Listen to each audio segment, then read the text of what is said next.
It's been more than 4 years since I bought my very first property in Corby, Northamptonshire.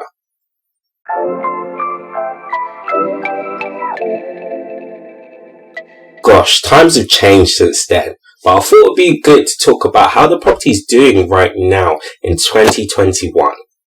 You guys know, with the rent, with the value of the property, what is it saying right now? Has it been good for me or has it been bad? Honest truth, guys.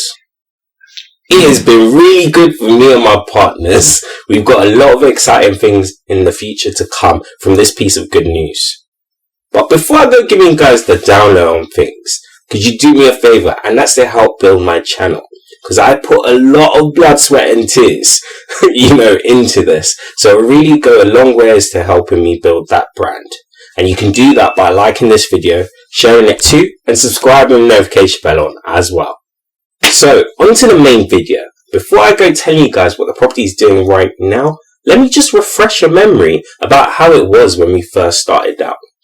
You see, back in 2017, me and my joint venture partners decided to collectively purchase a property. In particular, it was a 3-bedroom semi-detached property in Corby for the value of 115k at the time on an 80% loan to value. So that meant that me and my joint venture partners had to collectively raise £23,000 for a deposit and also pay a 3% stamp duty at that time, which equated to £3,450. And to say that this property suffered from serious neglect when we first purchased it was an understatement. The front and back gardens looked like they'd never been attended to in years. Plastering was severely an issue for us, and painting the walls, there was a lot of renovation to do. Oh, and not to talk about the boiler breaking down on us just before we were ready to start renting it out. And how can I forget, the kitchen and the bathroom needed some serious TLC. We had to strip everything down and renovate it up back again. Altogether, to take this property to such a standard where it could be easily rented out cost us about 20k. To such a stage now in 2021 that this property is worth so much more than what we purchased it for.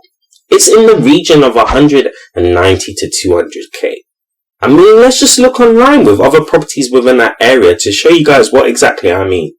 Now, I haven't actually put the exact postcode of the property into the search bar for obvious privacy reasons, but the postcode that you see is very close to the property.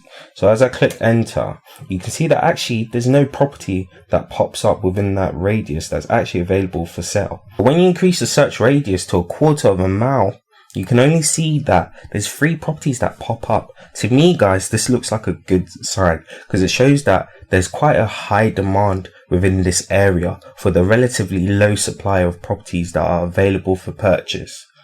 And it fluctuates all the way up to 200k. Now, if we were to increase the search radius a further 1/2 of a mile away from that sort of area, you can see that it really ranges upwards. When you look at the grand scheme of things, we purchased this property within this area for £115,000, and now the cheapest property that has a similar sort of number of bedrooms as ours is fetching for £185,000 on this particular website, if not more. It's clear to see that we've made a profit on this property in the region of £70,000 and more. And when you look at the rent, it's increased significantly too. We are currently renting it out for around £725 as a single let to a family. And so you guys can see just by flicking online that the going rate seems to be in the region of £800 to £850 per calendar month. But we've actually decided to go against this. We've decided to keep our rent the same for our tenants just because of how good they've treated the property. Sometimes it's not always about making the most money, but it's about making a profit consistently. And so yes, we are well within our rights to raise the rental price of this property, but me and my joint partners, we just felt having such good tenants in your property was invaluable because they really made this property their home. And as a landlord, there aren't that many things that you can ask for more. And it's for times like now that I always ramp about not letting your emotions cloud your judgment.